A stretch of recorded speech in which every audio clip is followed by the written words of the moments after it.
Olá, amigo, está no ar o programa Universo Espírita, Pensar e Viver com Liberdade. No nosso programa de hoje, nós vamos falar sobre a águia e a galinha. É um conto bastante interessante, não é, Cristina? Isso mesmo, um conto muito interessante. A gente está contente de estar aqui e espero que você também goste dessa história. Nós vamos contar a história inteira, não vamos, Paulo, para eles? E vamos fazer Exatamente. umas reflexões. Isso. Para você acompanhar, nós vamos tratar aqui de um conto que foi explorado pelo Leonardo Boff. É um conto de origem africana, bastante interessante. Vai render uma boa discussão, não vai, Jorge? Acredito que sim, bem-vindo ao nosso universo. E creio, Paulo, que a gente vai conseguir explicar exatamente por que águia e por que galinha, né? O pessoal deve ficar na dúvida, por que águia e galinha, duas aves tão distintas entre si, né? Isso, aí tem que conhecer a historinha. Vamos acompanhar o que a Marisa Allen falou sobre esse tema. O universo é feito de histórias, não de átomos. Essa ideia bonita de Hückenser mostra que histórias narrativas sempre fascinaram e reconfortaram a todos nós. Cristo, como grande mestre, soube transmitir sabedoria através das suas parábolas. Essas histórias vivas, repletas de compaixão, são inspiradoras para libertar o coração, a mente, do medo, da ignorância, do egocentrismo.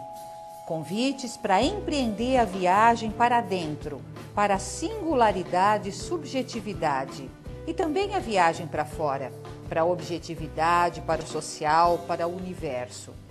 Assim são as metáforas, que utilizando uma linguagem simbólica, propõem uma ação reflexiva para a transcendência. E a virtude de uma história está em seu poder de nos levar exatamente a transcender os limites do nosso mundo pessoal e nos introduzir na universalidade da experiência humana.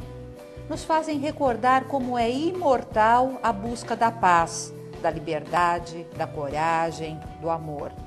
Esse poder transformador e às vezes adormecido não é prerrogativa de pessoas especiais ou santas, mas são condições despertadas quando somos tocados por experiências significativas. Uma dessas parábolas foi contada por um educador e líder político da República de Gana, James Aggrey, conta a águia e a galinha. Uma metáfora que diz que uma águia, mesmo criada como galinha, que por algum tempo esquece a sua condição, quando ela recebe incentivo, ânimo, quando ela é despertada, ela se reassume verdadeiramente como uma águia esplendorosa. Esse é o nosso convite de hoje, ponto de partida para uma jornada transformadora, rumo à nossa consciência lúdica. Uma das mais claras e objetivas formas de se transmitir o conhecimento é a história, né? É a parábola. Isso Jesus utilizou muito bem, mas já vem da tradição, né, dos países e das civilizações mais antigas. Sim. Quando a gente vai ver os livros sagrados da Índia, da China, né? Nós vamos até do Egito, Mesmo dos judeus. também dos judeus, todos os grandes Todos. povos da antiguidade, É. eles transmitiam a sua tradição, o seu conhecimento por meio de histórias, não é Histórias. isso? Então, os rabinos, por exemplo, eles pegavam os textos bíblicos e, às vezes na rua, às vezes num local onde eles tinham o culto deles, eles pegavam os textos e contavam historinhas, principalmente para as crianças e os adolescentes aprenderem, não é? E, inclusive, no Talmud, que é um livro que eles escreveram as leis, as discussões dos rabinos, tem muitas dessas histórias que elas serviram para ilustrar o Velho Testamento, aquilo que eles estudavam. Quando Jesus foi transmitir os seus ensinamentos, na região onde ele divulgou, ali na Palestina, né? Hoje a área de Israel, havia um acesso à cultura do mundo, era um lugar de passagem. É. E nós temos lá presente, naquela época, ensinamentos que se referem a Buda, a tradição da Índia. Isso. E na Índia havia um costume de você criar ensinamentos utilizando animais. Então, está presente também no Evangelho algumas informações, algumas historinhas que fazem referência a animais para contar. E algumas delas têm referência à tradição indiana, né? Depois vem para a Europa, né? Aí nós temos, na Grécia, nós temos o Esopo, que vai criar aquela série de histórias, não é? Pequenos contos, utilizando os animais. E depois o La Fontaine, que o La ficou Fontaine muito conhecido. ficou mais Exato, famoso. começa a espalhar essa tradição Não é? de se contar fábulas, né? Criam-se fábulas, Fábulas. que sempre traz um fundo moral, não é isso? Tem sempre aquele fundo moral, e essas fábulas aí vão ser trabalhadas pelos irmãos Grimm, por vários outros. todos. A gente viu aí na matéria da Marisa o Patinho Feio, mas tem vários, aquela ali é a versão da Disney, né? Que a Disney sempre pega uma fábula, só que ela dá um tratado na história e mantém um conceito de moral no final. E, na verdade, algumas são até alteradas. Né? Algumas fábulas mudam com o passar do tempo, por exemplo, Chapeuzinho Vermelho. Né? E hoje vê a história do Chapeuzinho Vermelho não tem ideia de como ela, na verdade, começou, que não tinha nada a ver com o que nós temos hoje da menina inocente e tal. E a gente viu também Jesus. E uma vez eu li um comentário, acho que foi do Herculano Pires, dizendo que, fora os grandes contadores de fábula, ninguém dominou tão bem as parábolas como Jesus. Né? Ele sabia contar, ele sabia narrar, ele sabia envolver o público dele com aquelas parábolas todas, e que com o tempo a gente foi entendendo onde é que estava a moral da história. Alguns levaram ao pé da letra, outros conseguiram pegar o que estava ali por trás. Eu tenho um trecho da Revista Espírita, de Allan Kardec, que ele quer dar uma explicação. E a explicação que ele quer dar é o seguinte: olha, quando nós vamos estudar os fenômenos espíritas, eles são fenômenos que, se você encará-los com simplicidade, ele vira uma coisa banal ou desinteressante. Você precisa demoradamente estudar as comunicações, se dedicar a isso para tirar o proveito. E para explicar isso com mais rapidez, ele diz o seguinte: basta você ver o conto da macaca, do macaco e da noz.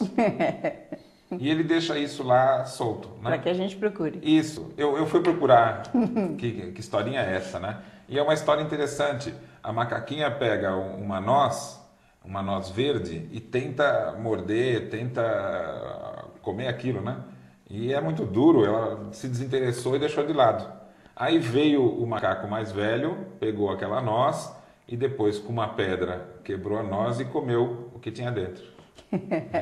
Então, o que ele está dizendo? Aquele mesmo fato, aquele mesmo objeto, não teve proveito nenhum quando você tentou fazer um uso apressado dele, e quando você ali, com estudo, sabe do que se trata, você tem um proveito muito grande, que é um alimento, inclusive, que os macacos usam realmente pedras para comer noz. Né? Tudo isso é interessante, porque muitas pessoas elas podem imaginar que Jesus inventou essa coisa de parábolas.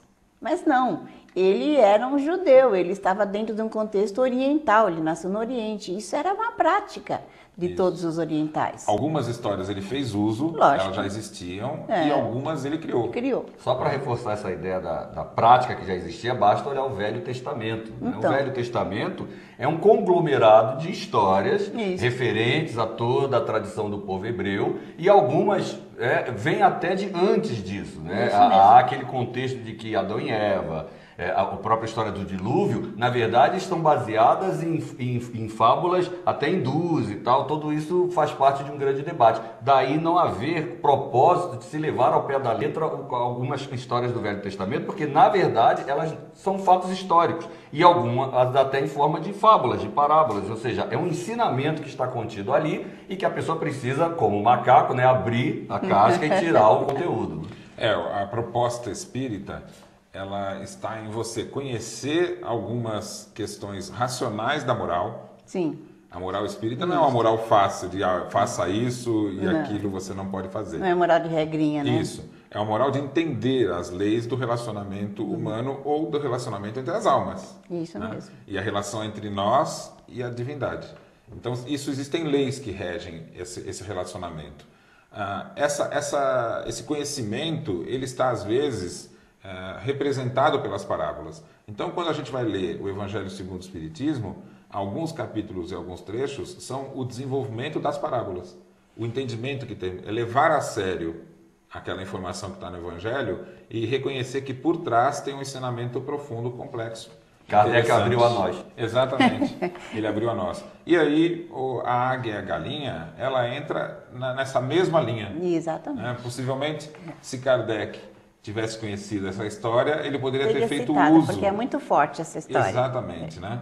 A história ela é representada por uma circunstância, que é um país africano, Gana. Né? Sofrendo com a colonização. Exatamente. Né? A colonização, primeiro foi uma colonização portuguesa como a nossa, e depois esse país foi invadido pela Inglaterra e se tornou uma colônia inglesa. Então, este conto, ele é do século IV, quer dizer que nós estamos bem para trás, e já tá, justamente o século IV vai mostrar isso, o domínio. E ali surgiu a história da águia e a galinha.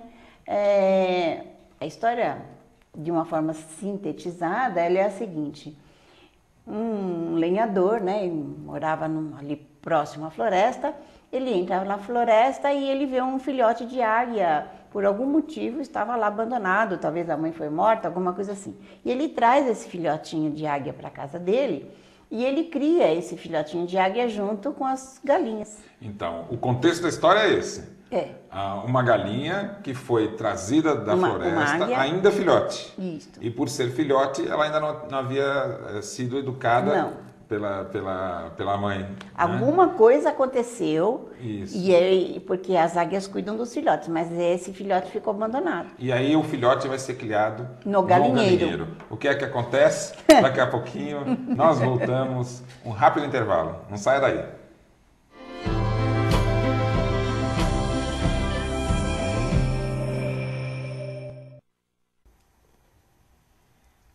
Estão vendo, então, a imagem da águia?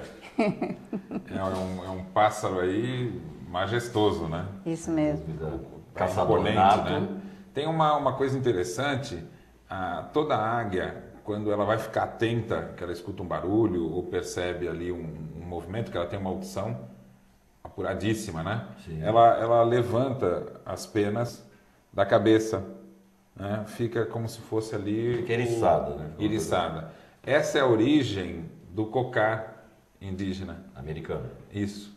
Então, o chefe indígena fica com aquele cocar, que é exatamente a imitação da águia. E geralmente o chefe indígena tem o nome de águia, né? Águia sentada, águia cansada, águia cega. Sempre tem uma referência, não. Tem o touro, né? Tem. Touro sentado. Aí deve ser por outro motivo.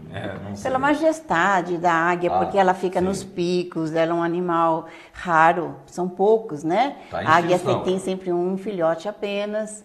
E é muito interessante. E depois tem aquela questão também da mãe águia, que empurra o filhote do penhasco abaixo para aprender a voar. Então ela tem umas condutas que elas chamaram a atenção dos povos mais antigos, porque hoje a gente não vê águias, não é? A águia tem um filhote só, mas na verdade ela bota mais de um ovo. Isso. É que aí tem uma disputa entre os isso, filhotes. vai nascendo e o mais forte sobrevive. Vamos voltar na historinha? Na história. Então, aquele filhotinho de águia foi encontrado pelo lenhador e o lenhador levou para casa. Era um bebezinho.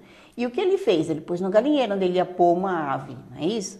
Acontece que esse bebezinho foi criado junto com os filhotinhos das galinhas. Ou seja, ele aprendeu a se comportar como uma galinha. Ele passou a ciscar, a cacarejar, vivia ali nos puleiros, não é isso? Só não botava ovo. Só não botava ovo. Só que o tempo passou e o filhotinho foi se tornando uma águia adulta. Quando está adulta, passando por aquele lugar, um naturalista, quer dizer, um estudioso dos seres, da natureza, viu aquela águia e se espantou e vai conversar com o dono da casa, o lenhador. E fala assim, mas como? Porque você tem uma águia aqui? Ele fala, eu peguei, contou a história, peguei pequenininha e tal.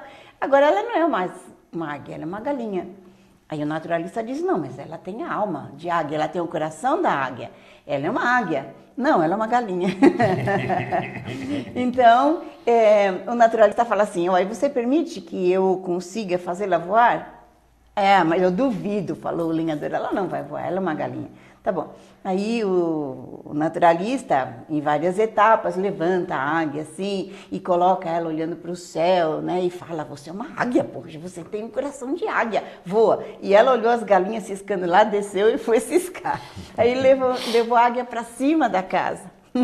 E em cima da casa levantou, pôs ela na direção do sol para ele olhar, falou com ela tal. Aí ela olhava lá para baixo, via as galinhas no terreiro ciscando, desceu e foi lá ciscar. E o lenhador falou, não te disse? Ela era uma galinha. Aí o naturalista falou, bom, eu quero uma última chance. Nessa última chance, então eles levaram a águia para cima de uma montanha, o local das águias, né, o mais alto possível. E ali ele mostrou para ela águias voando, aves voando, e mexeu nas asas dela, fez alguma coisa. E ela começou a mexer as asas, assim, meio que, né, trôpega, e finalmente ela bateu as asas e levantou o voo e foi embora. Então, ela era uma águia. Ela estava vivendo como uma galinha, mas ela realmente... Ela literalmente é a última chance também, né? Porque se ela não sai voando, ela se despenca ali de cima, morre, acabou a história. Não, mas é interessante, porque eu acho que, na verdade, pegar os animais para trazer para a nossa vida humana, eu adoro isso, porque os animais são espíritos em processo evolutivo. Ali a gente vê os primórdios daquilo que será um ser humano. Então, você perceber que um animal, como uma águia, foi criado como uma galinha e foi condicionado, traz para nós a certeza também de que nós somos condicionados, às vezes por ideias, pela criação, pela educação, às vezes equivocada, pela sociedade, pelos nossos próprios receios, inseguranças. A gente acaba se limitando, como aconteceu com a águia, não é isso? Na época de Kardec, havia um contexto da escravidão. Não na França, mas na Inglaterra e nos Estados Unidos, né? A colonização, inclusive a própria França estava envolvida, ela também tinha colônias, né? E existia um pensamento de que o povo europeu, ele era superior aos outros povos. Exatamente. Né? E aí surgiu um contexto científico de se estudar a espécie humana como se ela tivesse diferentes raças. Isso mesmo. E essas raças teriam, segundo o pensamento da época, processos evolutivos diferentes. Então imaginava-se que havia uma evolução nos animais dos hominídeos, ali, do macaco, né, se tornando homem, um processo evolutivo. Quando ele se tornou homem, e aí há um processo evolutivo entre os homens, do mais primitivo ao mais evoluído. Nessa ideia, que pertencia à Europa do século ali 18, 19, né, você imaginava que o ápice da evolução humana era a raça europeia, a raça branca, caucasiana, os arianos, né? Os arianos. E a raça negra seria uma raça evolutiva, uma raça que ainda não havia atingido o grau que atingiram os brancos, como se fossem inferiores. Sim.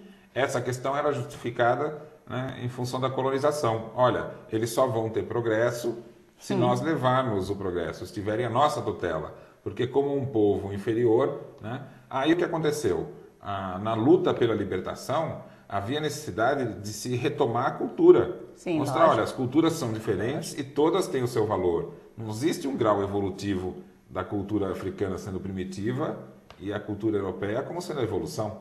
Né? Dentro desse contexto é que em 1925, né, o James Aggrey, né, quando o povo dele estava ali decidindo como trabalhar a libertação, né? Será que vamos à luta armada? Como é que nós vamos nos libertar da colonização inglesa? E dentro daquele debate ele contou essa história. Isso. E depois o Leonardo Boff ele vai brasileiro, escrever né? um livro. Também um teólogo, educador. Um educador brasileiro que talvez o nosso amigo possa conhecer. Se não conhece, quem sabe seja interessante. E aí ele vai contar, ele escreveu o livro A Águia e a Galinha. Na realidade ele conta, né, o conto, mostrando que o James Aggrey, em que situação ele vai contar isso para o povo, que vai servir, como você colocou, de uma forma de pensar, nós vamos nos comportar como a galinha ou como a águia. E depois o Boff vai completar o livro com raciocínios sociológicos, enfim, do pensamento dele. Mostrando o contexto de que essa mesma história ela está presente hoje. Qual foi a proposta do Leonardo Boff? É mostrar que não há um só jeito de se viver. Hoje nós estamos condicionados pela proposta capitalista e pelo consumismo. Isso mesmo. Então, imagina-se que tem uma só moda de se vestir, tem uma só, né, música adequada, um só estilo de filme, E quem um estilo só de cotidiano. Exato, e quem não está dentro desse, né? Se você não usa essa roupa, se você não escuta essa música, se você não acompanha esse filme, você está fora. Né? Tá fácil. Se você não Você entra não é da na disputa galinha. por se qualificar economicamente, Exato. né? E isso tem uma influência muito grande no nosso cotidiano, na educação, no relacionamento humano, porque se privilegia, né, quem detém nas suas mãos a forma de ganhar dinheiro. Mas quando a gente pensa no espiritismo, nós observamos que nós temos características mais desenvolvidas e outras menos desenvolvidas.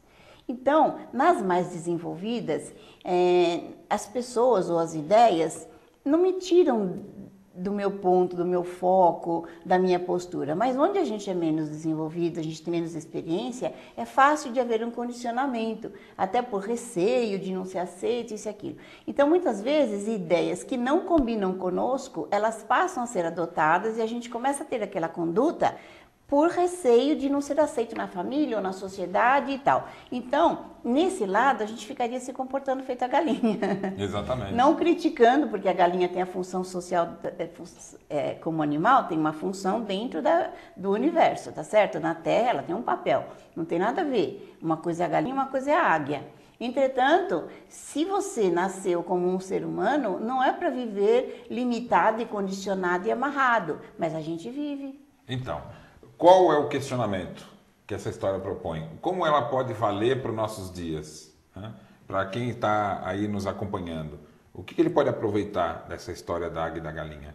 É preciso tomar cuidado com essa história, porque você pode imaginar que para a galinha deixar de ser galinha e se tornar águia, ela tem que imitar a águia.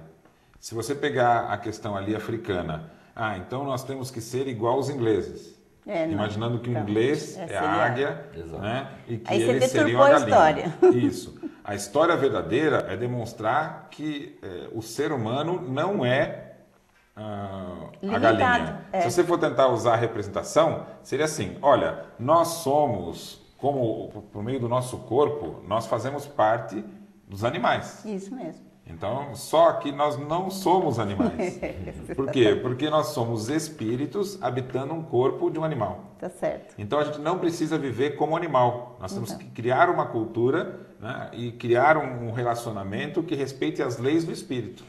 Essa seria uma análise cristã dessa história, né? Que é o que propôs o Leonardo Boff. Ter a coragem de você saber que a gente tem uma alma que ela foi feita para voar, no sentido assim de alçar situações superiores àquelas que a gente está. Embora nós tenhamos a vida material, não é isso? Isso. E como tal, nós temos que enfrentar as situações. Mas uma coisa não vai anular a outra coisa. São coisas que juntas fazem com que a gente cumpra o papel pelo qual reencarnamos. Então aqui existe uma proposta bastante interessante. Quem já leu o livro do Leonardo Boff vai ver a interpretação cristã que ele deu desse conto africano. Nós podemos fazer também uma interpretação espírita desse conto. O quanto mais nós podemos nos aprofundar nessa história pela interpretação espírita. É o que nós vamos conferir daqui a pouquinho.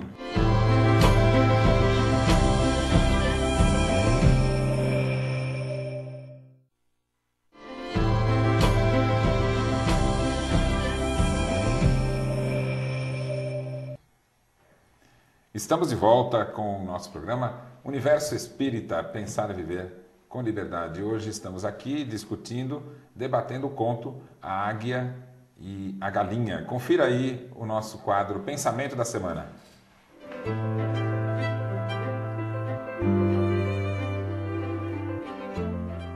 O ser humano nunca termina de construir-se. Vive distendido entre a galinha, que permanentemente quer a concreção, e a águia, que sempre busca a superação. Leonardo Boff. Esse texto ele está no livro O Despertar da Águia, o diabólico e o simbólico na construção da realidade, pela editora Vozes. É um livro onde ele se aprofunda na interpretação da águia e da galinha. Mas aqui, como nós havíamos feito a proposta, né, para quem está aí nos acompanhando, nós podemos dar uma interpretação espírita bastante interessante, que faz com que ganhe um novo olhar, né, esse conto, né? Qual seria essa questão? Nós temos aí presente, principalmente na Gênese, que é um dos livros de Kardec, que ele se aprofunda no entendimento da alma, de Deus e da matéria. Ele vai qualificar o ser humano como sendo quem participa pelo corpo da vida animal e, portanto, tem necessidades orgânicas de alimentação, disso, né? Todas as questões que o animal também tem. Mas ele ultrapassa os limites do animal pela alma. Ou seja, a alma humana é uma alma que de vida após vida cresce. Mas cresce em qual sentido? No sentido intelecto-moral. Sim. Na busca do conhecimento e do entendimento das leis, né, de Deus no que tange à espiritualidade. Então, o espírita que compreende isso, acho que podia se examinar um pouco. Eu gosto de fazer isso, de vez em quando pensar em mim, como é que eu estou lidando com as coisas? Porque sem que a gente note, nós ficamos muito envolvidos nas coisas que são de ordem material, não que elas não tenham importância, elas têm suma importância, porque é através das coisas de ordem material que eu, espírito, me desenvolvo. Entretanto, às vezes a gente deixa as circunstâncias nos prenderem muito e o tempo passa e aquilo que eu poderia fazer como uma autoobservação ou uma outra atividade vai ficando de lado e quando se percebe o tempo já passou muito.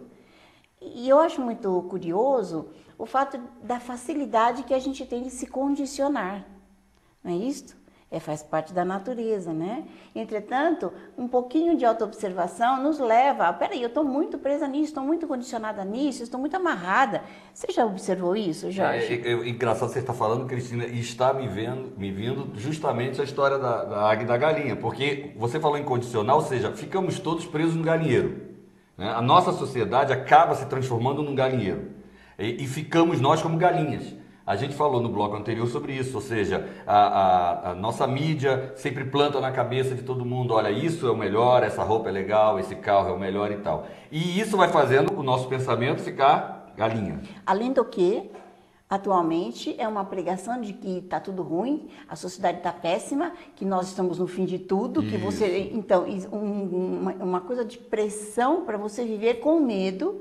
E se a gente entrar nisso, a nossa vida vai ficar uma coisa horrorosa. O problema é que a gente fica esperando o naturalista que vai nos remeter à águia. Tá vendo? Né? A gente fica esperando aquele salvador, né? Aquela pessoa que vai tirar a gente do galinheiro e fazer o nosso voo. Olha, vai, voa, que você é uma águia, uma assopra lá em galinha. você. Nós podemos também fazer uma comparação, porque se for estudar o hábito da águia e da galinha, vai girar em torno da alimentação. O hábito de se alimentar da águia é um hábito selvagem, né? E o hábito da galinha, por incrível que pareça, também é selvagem. Características. Então, isso que é o interessante. Como é que hoje está se criando a galinha? Você coloca ela presa e você coloca o lugar onde ela vai se alimentar. E ela está se alimentando do quê? É ração. Uma raçãozinha. Então, e a ração é feita do quê? De bichos mortos. Não, é feito de grãos. Ah, é de grão? A maior parte da ração animal hoje e da galinha é de milho, né? De soja, ou seja, você pega grãos... Só que em overdose. Isso. Né?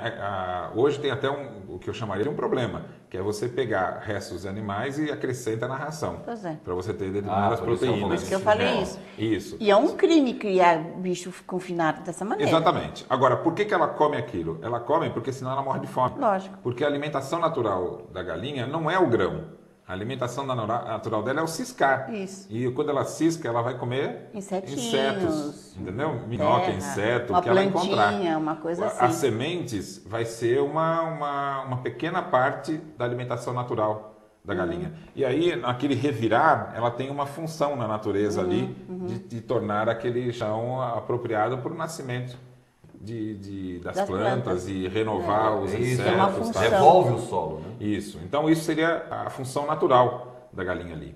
Se nós fizermos uma comparação, nós vamos ver que nós, seres humanos, estamos lidando com a cultura igual a galinha. Ou seja, você para diante de um meio de comunicação e absorve aquilo como a galinha come a ração. Ou seja, a gente está se comportando igual a galinha de cativeiro. Isso, passiva diante do alimento.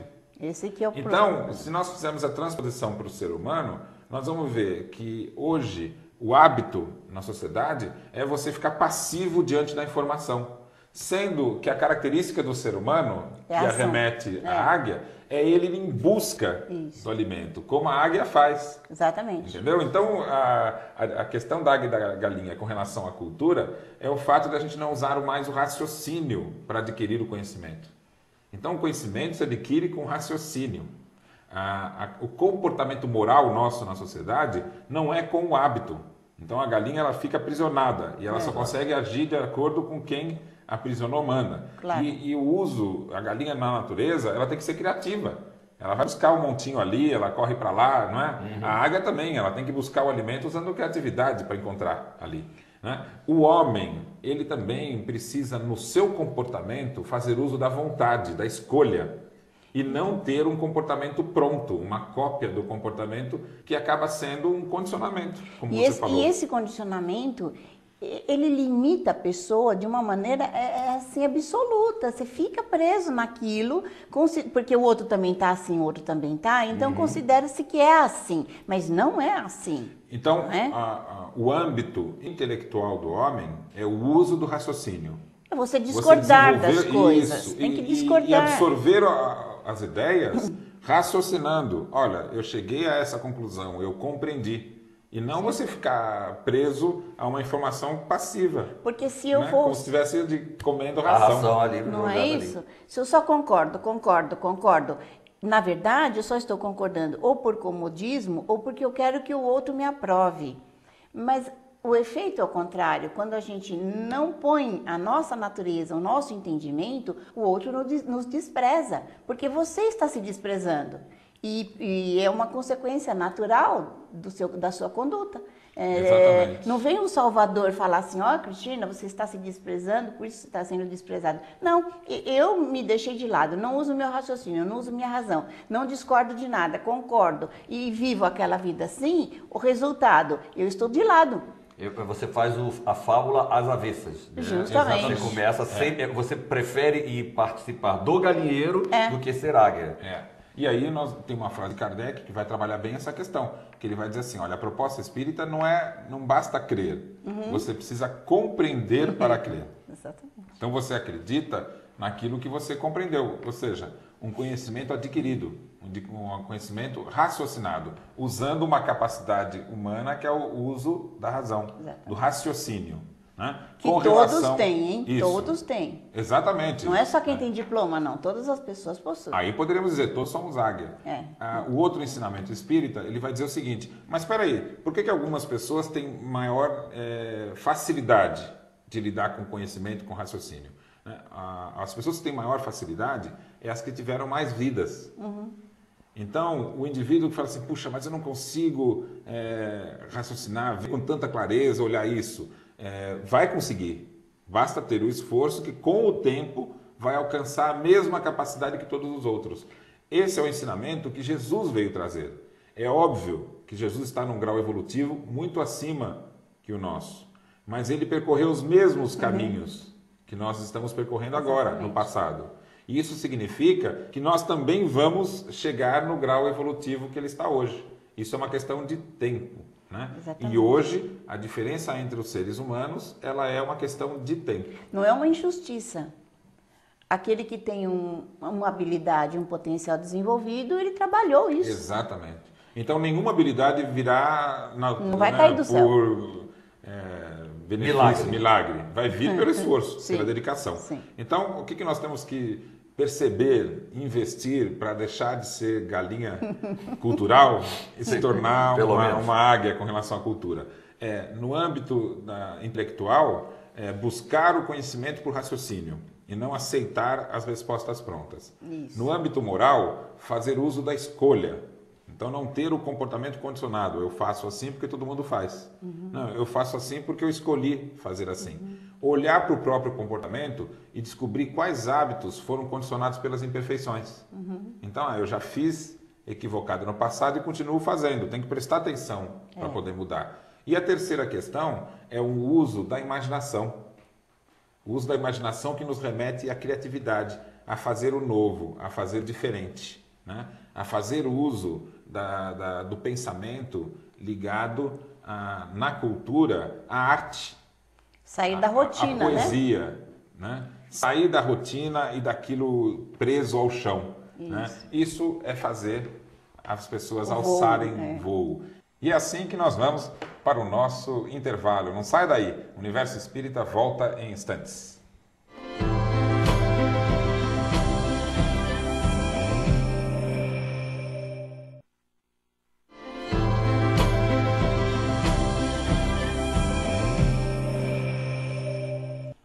Está de volta ao programa Universo Espírita. Hoje estamos comentando o conto A Águia e a Galinha, que foi bastante discutida pelo Leonardo Boff.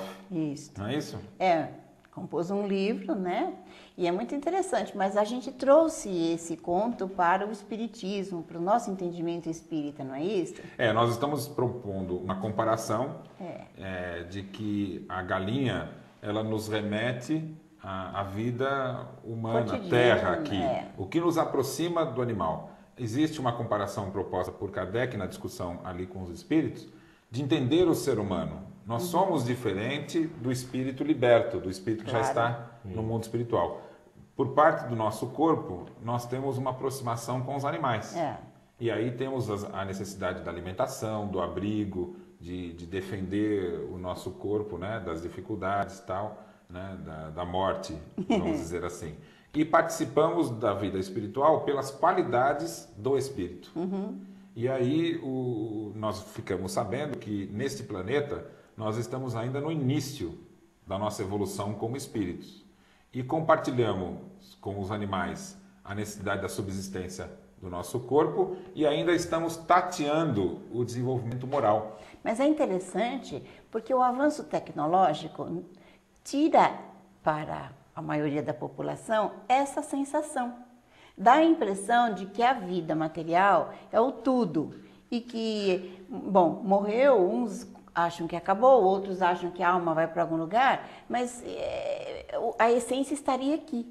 E, entretanto, sem negar a importância da vida material, nós espíritas sabemos que a essência é a continuidade do espírito, tanto na vida material da matéria densa, quanto na vida material fluídica do espírito desencarnado, não é isso? E a Cristina até levantou um ponto interessante, porque realmente a tecnologia favorece muitas coisas, né? Nós temos aí a facilidade da internet, telefone celular, que tudo, mas fica claro que isso não é o conceito de felicidade, de tranquilidade, de harmonia, né, de sociedade perfeita, a partir do momento que, apesar de todas essas facilidades, os seres humanos continuam infelizes, né, continuam insatisfeitos, continuam com problemas sociais em vários cantos, em várias partes do mundo, inclusive ainda existe a fome, que é uma coisa que já poderia ter sido debelada há muito tempo.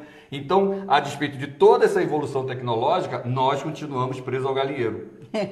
Então, eu acho que aí o Espiritismo ele entra com uma informação que não está presente costumeiramente nas religiões formais. Isso mesmo. Vou explicar. A religião formal, normalmente, ela trabalha com o homem aqui na Terra, né, como sendo, vamos dizer assim, a porção galinha, e o homem liberto depois na espiritualidade como sendo a dimensão águia. Duas coisas distintas. Isso. Essa é uma interpretação religiosa, né, desse conto, vamos dizer assim. Sim. O que muda na interpretação espírita é que nós podemos ser águia, né, ou seja, viver como espírito enquanto aqui na Terra. Exatamente. Então, isso é importante para o espírita compreender e buscar o ensinamento mais profundo que está na codificação. uma leitura superficial, religiosa, ela vai dizer assim, olha, aqui é o ambiente onde nós temos que sofrer para nos preparar para um mundo espiritual onde é um mundo de felicidade. A proposta espírita é que aqui em vida nós, aos poucos, vamos despertando a dimensão do espírito. E quando você desperta a dimensão do espírito aqui neste mundo, você transforma esse mundo. Até porque, se não for feito isso aqui, quando a gente desencarna, nós continuamos agindo da mesma maneira que estávamos aqui. Carregamos os condicionamentos, carregamos a rotina e ficamos amarrados, isolados da imensidão do universo ou da imensidão das possibilidades também e ficamos ali presos numa coisinha. Por quê? Porque eu, sendo um espírito, sou responsável por mim e eu domino, através da minha maneira de pensar e de sentir, toda a minha vida. Ora, encarnado ou desencarnado, na realidade é apenas um corpo de matéria densa. A cabeça ela vai dominar. E se eu estiver condicionado que a vida é assim, tem que agir assim, estou amarrado ali, eu fico ali, desencarnado ou encarnada. Se eu entender que eu como espírito posso alçar voos, posso modificar, posso, enfim, alterar coisas, buscar um caminho para uma vida mais satisfatória, desencarnado eu também estou assim. Ou seja, o homem desperto nos seus valores intelectual, moral e os valores da imaginação, da criação, lógico. Ele transforma a sociedade que ele vive. Com certeza. E essa é a proposta. Lógico. Por meio da educação, nós transformamos a nós mesmos, ao homem, e vamos criando novas práticas. Essas novas práticas, elas vão substituir a competição, que é o ambiente que nós vivemos hoje, uma competição, pela cooperação.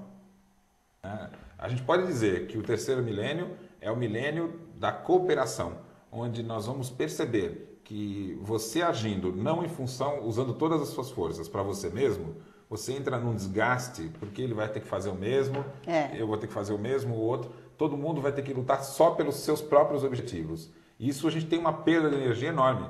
Quando você luta a favor de um todo, a gente tem uma soma da energia pessoal de cada um, da força, das ideias, e aí a sociedade como um todo tem um ganho extraordinário.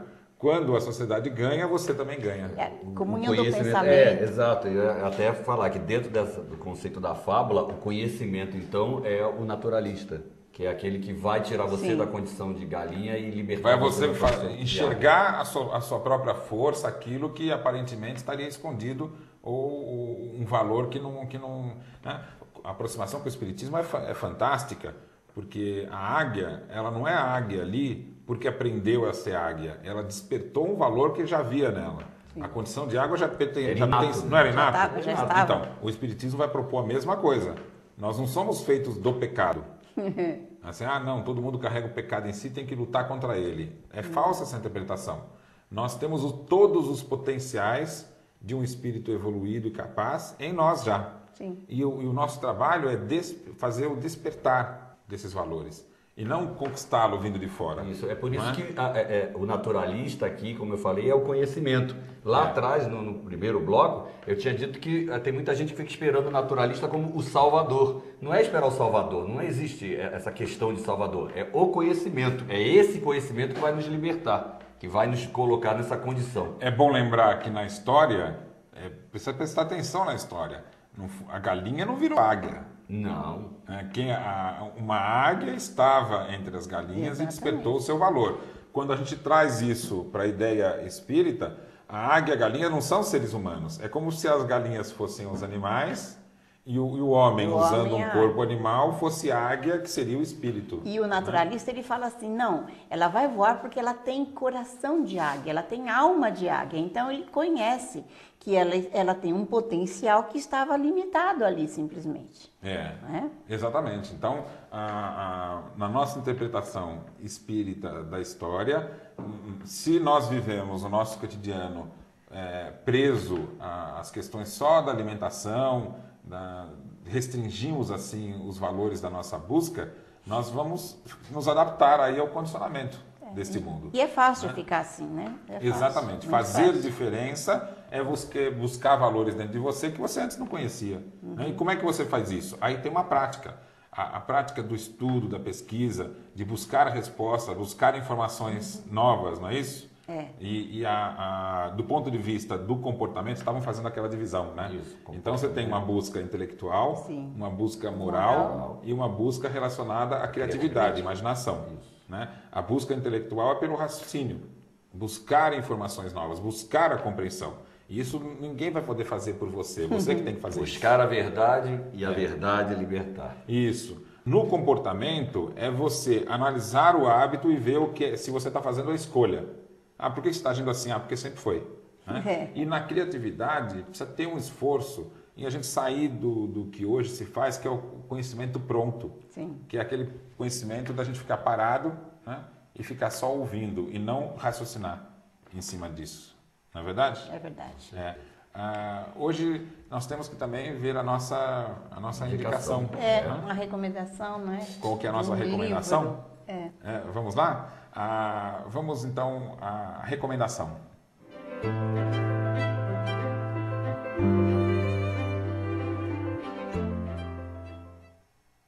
A nossa recomendação de hoje, como só poderia ser, é o livro A Águia e Galinha, do Leonardo Boff, que é publicado pela editora Vozes. Né? E nós temos aí também, na frase escolhida pela Marisa no iniciozinho, né, do nosso outro bloco, o segundo livro dele sobre o mesmo assunto, porque ele se aprofundou na análise teológica desse assunto, que é O Despertar da Águia, o diabólico e o simbólico na construção da realidade, também pela editora Vozes. Naquele contexto da teologia da libertação. Né? Mas aí ele dá uma interpretação específica de como a gente pode ler aquele conto para trazer mudanças. É bem sociológica. Isso. Bem sociológica. Ele foge do contexto. O Leonardo Boff é caracterizado por fugir de uma interpretação literal, né, do Evangelho e trazer para uma interpretação atual, que é uma coisa parecida com o que o Espiritismo faz. Exatamente. Né? Nós não podemos esquecer também aquele educador africano, Sim. né, como O James Aggrey.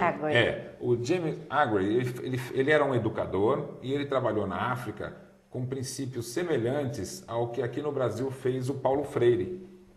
Né? O Paulo Freire trabalhou também com a mesma coisa, dizendo, olha, existe uma educação que condiciona, uma educação que faz com que as pessoas vão repetindo as coisas. Por que as pessoas ainda hoje aceitam a educação condicionante? Porque existe essa competição que traz uma falsa renovação. Presta atenção, aqui no Brasil todo mundo gosta de futebol, né? Você acredita. Não é isso?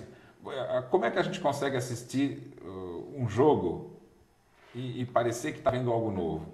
A gente tem que tomar consciência de que o futebol ele é distração, né? Porque o jogo é sempre a mesma coisa, não tem mudança. Então, quando a gente faz na escola e no âmbito da cultura a disputa, nós também vamos estar fazendo só distração, não é conhecimento. Para verdadeiramente conhecer, nós temos que buscar o raciocínio.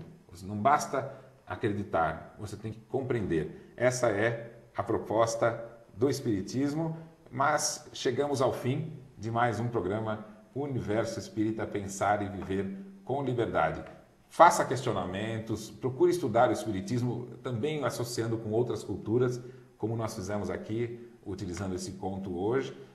Se quiser fazer perguntas ou propor temas, mande para a gente, universoespírita@redemundomaior.com.br. Na semana que vem, nós vamos ter um próximo encontro. Até lá!